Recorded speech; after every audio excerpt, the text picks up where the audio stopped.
nga kung yung Quadcom nagkakaroon siya ng following na medyo malaki, no?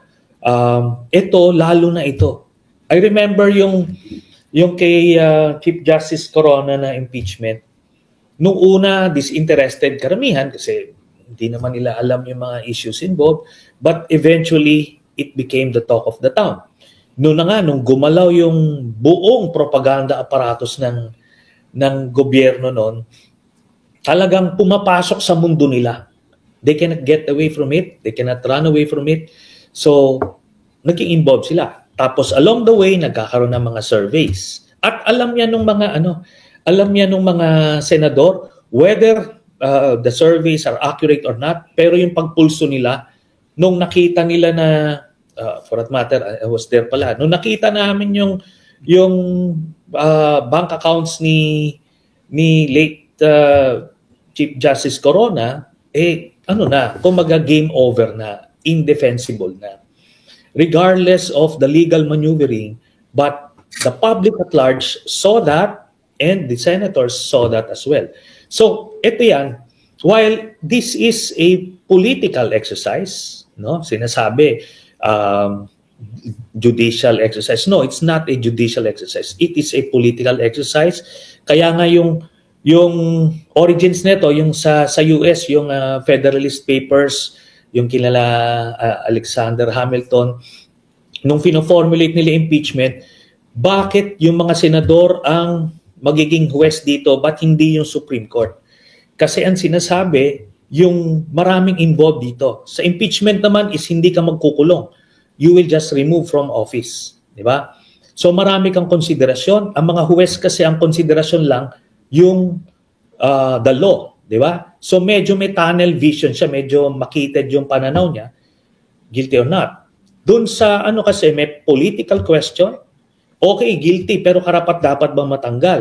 May ganon. Then may policy question, yung pagtanggal ba ay ikabubuti ng ating bayan? So kumbaga, meron siyang legal, may political at policy considerations. Kaya mga senador yung nandiyan dyan kasi they should have a better feel of these issues kasi meron silang pulso sa mamamayan. So, ang basis dyan, unang-una yung ebidensya. That's the first step. Kung guilty siya sa legal question, okay, you move to the political question. Kung guilty siya doon, pero baka naman pwedeng hayaan lang. Ang sinasite ko nga example dito, si Bill Clinton. Guilty siya doon sa allegation sa kanya, doon sa legal issue, pero doon sa political issue, parang it's something na pwedeng palpasin, no? So okay lang sa mga yung political issue. Then yung policy issue, ikabubuti ng US na manatili si Clinton kasi that time maganda ekonomiya nila. Kaya regardless of what the evidence said, pa rin siya, inacquit. Doon sa, kung huwes yan, talagang doon pa lang sa baka magkaroon ng instability. Anyway, ang pinakang ugat pa rin is the evidence. Kung walang ebidensya, ay maliwanag sa taong bayan yan, na i-acquit, then everything, ma-force yung mga kababayan, yung mga senador to acquit. So, again, to answer your question, we don't need to give advice to anybody because the impeachment trial will come to them. Dun sa mga lahat ng conscious na Pilipino, it will become the talk of the whole country and they will become judges themselves at mararamdaman yan eventually ng mga senador.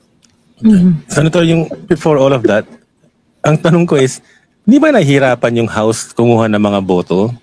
Is that an indication na mahina yung support at least within Congress, within the lower house for the impeachment of the Vice President? Hindi po, no? Ang House, lang yan, one click lang yan eh.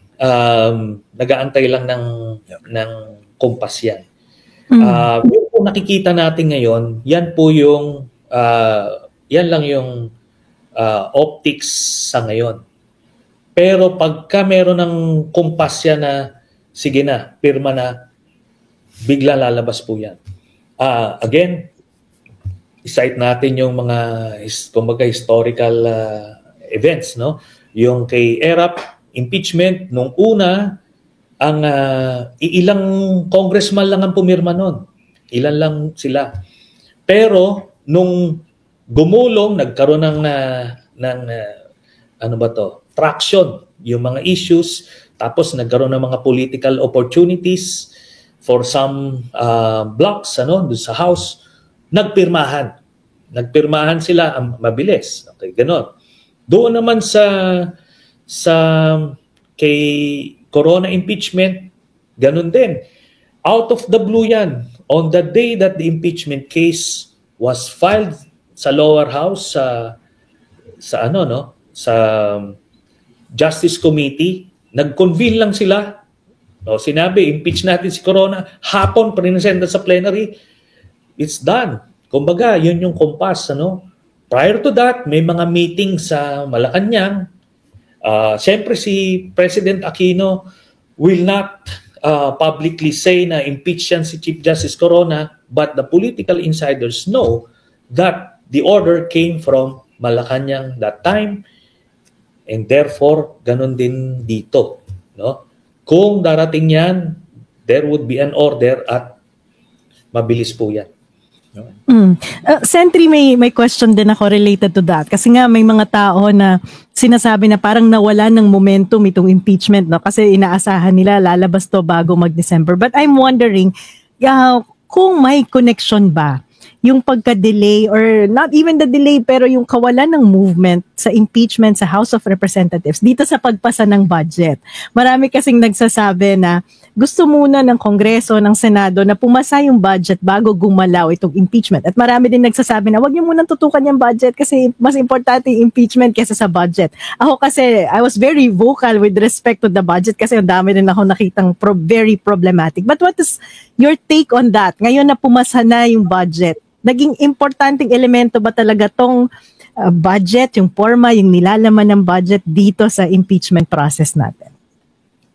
Talagang importante yan sa isang administrasyon na maipasa palagi yung budget.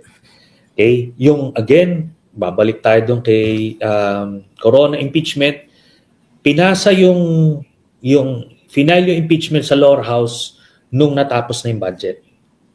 Hindi in the middle kasi mas importante sa administration na kumaga mapasa yung budget niya for the following year. So ganun yon, pinasa yon. I think ganun din dito, obviously nangyari, pinasa muna ito para wala nang distractions, then go na. I can imagine may mga political considerations diyan. And ganun talaga yun. It's a political exercise. Pero ngayon wala as a former senator, kasi ang nakita natin dyan, for example, yung mga insertion sa budget, especially with DPWH, it increased by 288 billion pesos. And the president vetoed only 26 billion pesos. So itong mga insertion na to, could it be that medyo nahirapan ng presidente? Kasi if I'm the president at ang dami kong priority projects na hindi na pondohan, I could have vetoed the whole 288 billion pesos para mas ma-realign siya ng Kongreso to my priority projects. Pero 26 billion lang ang na-veto. Could it be na itong mga insertions na to actually yung pangpadulas dito sa impeachment para dumulas to sa House of Representatives at dumulas sa Senado? Ang pagkakaalam ko, 180 billion yung binito. And ang nakita ko, pwede natin, that's a possibility yung sinasabi ninyo na na padulas. Pero kasi the way it works is nagsisimula yan dun sa National Expenditure Program na nagawa na yon during the SONA. Nandoon na, napasok na nila yan eh. The way it works, napasok na yung mga insertions na yun doon. Pero ano pa lang siya, yung lump sum. So hinihimay na lang yon during the budget pero wala namang na-realign, no? Ang pag titignan natin yung mga na-realign, ito lang yung sa PhilHealth, I think, tapos yung sa 12 billion ng DepEd. But all the rest, kasi they cannot add on to the budget. Yan naman yung doon. Nakita ko, yung nangyari sa BICAM, it's that usual horse trading that happens with or without an impeachment.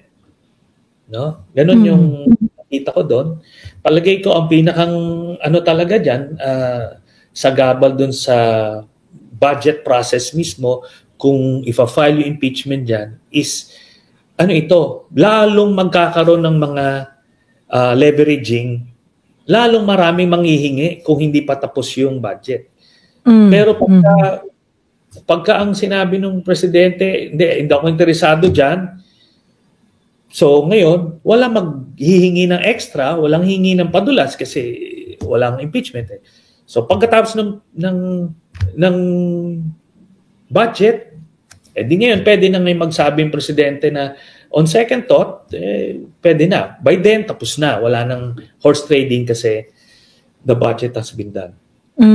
Yeah. Now going to the judicial aspect, because as you mentioned, itong impeachment ni VP Sara ay the political aspect. But aside from the impeachment, may maraming kaso na maaaring i-file din kay VP Sara at nailatag yung ilang ebidensya na to dito sa hearing na naganap sa House of Representatives. Ano ang basa mo, Sentry? Uusad ba tong mga kaso? Kasi so far, wala pang fina-file ang DOJ na kahit isang kaso laban kay VP Sara. Pero di ba sa tingin mo, Prof. Dan, di ba medyo several cases naman to na potentially. Bakit wala pang ipina-file ang DOJ at palagay niyo po ba this is something that will also progress dito sa 2025? Yes, for sure magpo-progress yan. Pero as far as I know, meron nang na-file, no? Hindi na-file, hindi iniimbestigahan na siya ng NBI doon sa grave threats and yung possible violation ng anti-terror law. Mabigat kasi yon, so kailangan ng masinsinang investigasyon doon. Then, meron siya nung plunder side doon sa confidential funds. But ang nakikita nga nila, for as long as the current ombudsman is there, hindi gaanong uusad. So, gawin na lang nila yung case build-up ngayon habang nandiyan. By August, magre-retire na yung current ombudsman, pwede na nilang palitan ng medyo mas bukas sa mga pagkaso sa mga Dutertes. So that will come later. Kasi yung plunder, it's a heavier case. Kailangan kompleto yung mga dokumento dyan. So, politically, Sentry, what would you recommend? So aside from impeachment, would you recommend this administration to really pursue itong mga specific cases na ipa-file kay VP Sara? As far as I know, without even advising them, na talagang mukhang kakasuhan talaga. Kakasuhan siya. I think it will come. The criminal cases will come. Tapos yung sa DOJ side, then yung plunder side sa ombudsman will come. Those are independent of the impeachment case. Kumbaga, pwede siya simultaneous and nakikita ko na mangyari siya ng sabay-sabay. Hindi, yes, kasi itong mga Dutertes, all this time, ang pinakang go-to move nila, yung primary weapon nila sa kanilang arsenal, is yung political intimidation. Yung maninindak, sige, subukan nyo, ganun. Palagay ko na wear thin na yon, yung ganung style, kaya ngayon tutuluyan na sila. So related to that, natutuluyan sila lahat. Nandyan yung tatay, maraming hearing sa Quadcom. Ano ang forecast mo, Sentry? Anong mangyayari dun sa tatay kay dating Pangulong Duterte ngayong 2025? Yung sa tatay, yung ICC yung mauuna. Ang fearless forecast ko. Mauuna yan. Yung criminal cases naman niya, meron siyang, kung hindi uusad yung ICC, may fallback dito, may murder cases siya eh. Murder cases ang pwedeng kasuhan. Meron din akong final na plunder cases sa kanya. Pero uusad yon after mapalitan yung ombudsman sa August yun. So, ayan yun. Maraming kakaharapin itong tatay. So, yung kay Sara na-discuss na natin. Ito yung kay Pulong, meron din akong final na drug smuggling case dyan. So, kasama na rin dyan si Mans Capio. So, ganon. Yung pinakang wala pa sa ngayon is itong si Baste. Pero kung may ibang mayor na mananalo dyan sa Davao, marami mauungkat dyan. So, ang fearless forecast niya, sir, definitely matatalo ang Dutertes within the year. Naririnig ko. Yan yung nakikita ko. But, sabi ko nga, itong mga ito, hindi naman ito hihilata na lang and allow themselves na sagasaan sila. Hindi. Lalaban ito. Lalaban ito with every trick in the book, lahat ng pwedeng gawin. Kaya hindi din pwede magkumpiyansa yung Marcos administration na this will be a cakewalk. Ika nga, no? Ano ito? Lalaban ito at gigibain ito. These people are willing to burn the house down. Correct. Just to save themselves. So, kaya that's the kind of enemy that the Marcos administration is facing. And in between, tayo mga Pilipino ay would be caught either way. So, sir, given that, tama kayo, no? Kasi talagang magpo-push back at lalaban at hindi naman papayag yung mga Duterte na basta-basta ma-sideline na lang, considering that they're actually more popular than the Marcoses nung tumakbo sila as tandem ng unity, no? So what do you think would be the best move ng Marcos administration maliban dun sa pag-push nitong impeachment ni VP Sara? If you're going to advise sa Marcos administration, what should they do? Not just dun sa kay Sara, hindi lang dun sa tatay na but madami yan kabit-kabit sila, lahat nasa politics. What do you think what would be the best move of the Marcos administration sa pamilyang Duterte? There is only one choice at this point, obliteration. Hindi pwedeng kumbaga they'll just go through the motions. Hindi. They will have to obliterate the Dutertes from Philippine politics by this year. Kasi pagka hindi nila magawa yan and the Duterte survive 2025, sila ngayon yung nanganganib. Ang hindi lang political careers nila, kundi buhay nila. Kasi imagine Sara Duterte as president in 2028 or even earlier, palagay mo, would she be magnanimous to anybody? No, it's not. It's out of character for her to be magnanimous. Talagang ito, there would be hell to pay for everyone. Kaya it's in their personal interest to obliterate the Dutertes. And I think, related to that, sir, so anong basa nyo dun sa supposedly na leak na text message ni PBBM? Kasi sabi nyo dapat may kumpas talaga yan.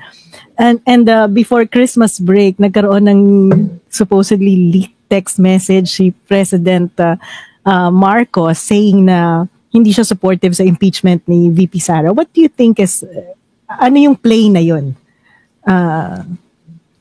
Well, that may be true or not. So dalawa lang yan. Totoo yan, that's how he really feels. If so, ibig sabihin nun, ayaw niya makaapekto sa horse trading ng budget yung impeachment. Kasi pag sinabi niya yun, hindi pa tapos yung BICAM, baka may hihirit dyan na senador, teka muna, may impeachment, magpapadagdag ako. Ganon. Kumbaga yun. Precisely yun yung sinasabi ko doon kanina. Kaya kailangan ang signals niya is, wala ako dyan, wala yung impeachment na yan. Pero na-file, pero wala akong kinalaman dyan. Para matapos yung horse trading sa BICAM, exclusive of any impeachment consideration. So yun. So yun yung nakikita natin. Whether that's how he really feels or that's just lip service, pero the message is wag niyong isama yung budget dun sa impeachment. Given that, sir, so sa usapin ng kay VP Sara, sino ba talaga ang sense niyo na nagkukumpas? Is it President Marcos o si Speaker Romualdez? The way ang pag-profile namin sa kanila, it's all President Marcos. Okay. Hindi gagalaw ang speaker na walang basbas ng presidente. Kasi kung may bolilyaso yan, immediately papalitan na yan. The fact na yung mga perceived na bolilyaso but he remains there, ibig sabihin, merong consent yun. That's just how it is. Lahat ng galaw sa ganyang levels, lahat ng mga galaw pinapaalam. Kasi pag gumalaw sila na nagkaroon ng backlash sa presidente, tapos na yan, tanggal na yan. Now moving on, sir, kasi fearless forecaster. Now moving on sa presidente. Kasi si President Marcos also, yung popularity niya ay bumababa na rin. No? So, what would be your advice kay President Marcos in terms of, kasi ikaw matagal ka na ring senator, sir.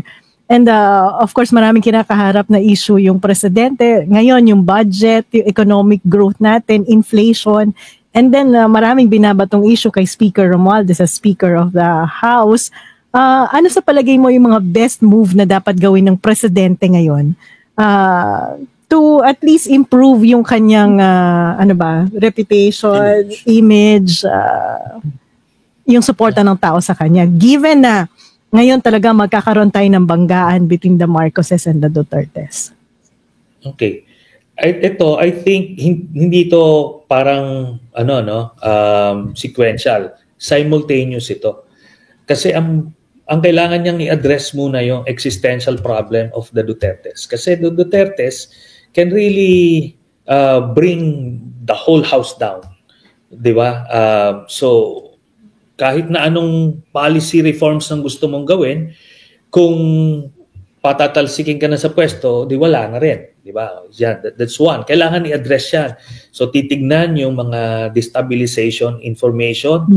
Just make sure that all these areas are covered, na walang mag-iisip or gagalaw ng hindi maganda. Okay.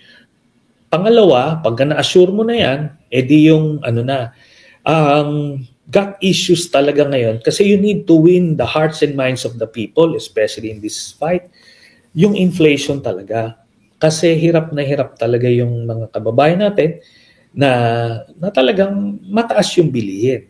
Especially na nagkaroon siya ng policy promise of bringing the price of rice down. So gagawin niya talaga lahat dapat doon towards that end. At kung kailangan niya mag-subsidize, then mag-subsidize. Just fulfill that promise and makukuha mo yung loob nung kababayan natin. So pag nakuha mo yung loob, di tataas approval rating mo, then you will gain enough political capital to do other policy reforms. Ngayon, that will be economically expensive to do, but it has to be done. No? Hindi naman necessarily baba mo ng 20 pesos, pero kung significantly maramdaman nila, kunyari from 50 pesos ngayon, kung mapababa niya ng mga 30 o 28 pesos, grabe yun. Talagang mararamdaman ng mga tao yun. But kailangan niya talagang mag-allocate ng pondo. Ngayon, syempre, kailangan din niya sabihan yung mga allies niya na mag-behave muna kayo. Kasi we're in this fight. Huwag munang, moderate your greed. Ika nga. Not now, di ba? Kasi nasa gitna ng laban, huwag niyong bibigyan ng bala yung kabilang side na pwedeng gamitin sa inyo. So, to simplify yung approach, that would be what would I advise? Pinakagusto kong advice ni Sentry yung moderate your greed. Pwede ba dagdagan na moderate your greed now? Forever. Yes, may question. Sen, yung ang lumalabas na news sa late upcoming cabinet meeting ay yung legacy projects ni Presidente Marcos. Ito ba yung would this attempt to bring down yung presyo ng bigas be one of them, or parang na-off ako kasi ang dating sa akin, sa halip na patakbuhin yung pamahalaan in the right way, nag-iisip siya ng mga monuments type. Yung mga things na reasons maaalala siya. Are they inconsistent, or baka naman itong mga legacy projects are exactly what we need? Well, ito nga ang second half kasi ng administration ng isang presidente, yan yung legacy mode. So it's supposed to plant the seeds during the first half, tapos aani ka dun sa second half. Whether that's done during the first half would be a subject for another episode probably. Pero at this point in time, force na siya dito sa second half na ito. Ngayon, pwede naman niya kasing gawin lahat yun Diba? Preserve democracy, yung sinasabi kong existential problem. Next is yung yung suppression ng bigas na sinasabi niya. Then, itong legacy projects. Kasi hindi naman lahat pwede mong ibuhos yung buong national budget dun sa agri-site lang Meron ka talagang capital outlay, meron kang pondo pang infra. So you can do all of these things. But kailangan, yun na nga, walang bulilyaso o ma-minimize man lang yung bulilyaso para hindi ka nagsasayang o nag-uubos ng political capital dyan. Now, all of these things, whether yung sa pagbababa ng inflation, presyo ng bigas, at yung legacy projects, hindi mangyayari yan for as long as the Dutertes are there. Because the Dutertes, while they are there, they will continue to find ways to oust you.